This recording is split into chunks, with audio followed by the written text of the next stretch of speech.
বাঙালি মেয়েদের সব থেকে সুন্দর কোন পোশাকটায় লাগে জানো? এটা আমার পার্সোনালি মনে হয়, আমি জানি না আমি কতটা ঠিক, বাট আমার এটা মনে হয় যে বাঙালি মেয়েদের একটা লাল ব্লাউজ, নর্মাল এখন যেরকম ব্লাউজ বেরিয়েছে সেরকম না, সাধারণ ব্লাউজ, আর তার সঙ্গে একটা এরকম অফ হোয়াইট কালারের শাড়ি বা একটা সাদা শাড়ি লাল পাড় দেওয়া, অসাধারণ লাগে।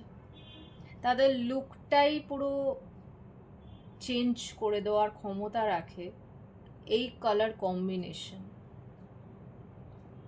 আমার ভীষণ ভালো লাগে এই ধরনের শাড়ি পরতে। আর এই সত্যি কথা বলতে, এই ধরনের শাড়ি পরলে না বয়স তার জন্য লাগে না, সত্যি কথা।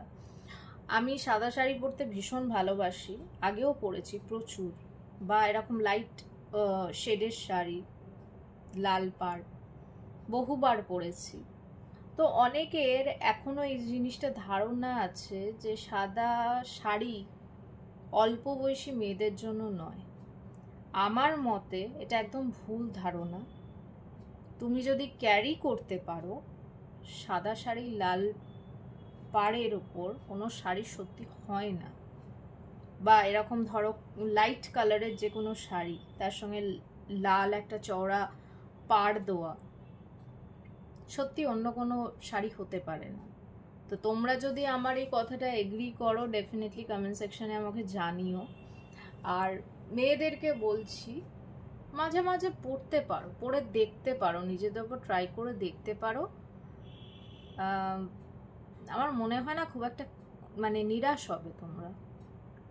যারা পড়ে তারা তো পড়ে, কিন্তু যারা এখনো পড়োনি, যারা আমার থেকে ছোট আছো, তারা একবার আয়নার সামনে দাঁড়িয়ে একটু পড়ে দেখতে পারো। যদি মনে হয় তাহলে কোথাও গিয়ে আমরা এই জিনিসটাকে আরো এগিয়ে নিয়ে যেতে পারি। এই যে পুরনো লাল পাড় সাদা শাড়ির যে ট্রেডিশনটা, বা যে কোনো লাইট শেডের এই ধরনের যে শাড়িগুলো হয়, সে যে ট্রেডিশনটা, সেটা কোথাও গিয়ে আমরা ধরে রাখতে পারি। বিভিন্ন পোশাক তো থাকলোই, কিন্তু এইটা কোথাও গিয়ে আমার মনে হয় হারিয়ে যাচ্ছিল, বা খুবই কম এখন ইউজ হয়। এখন সব জায়গায় বেশিরভাগ শিফন এইসবই চলে। বাট যারা ক্যারি করতে পারবে, এবার চেষ্টা করে দেখতে পারো। ভালো থাকো, সুস্থ থাকো।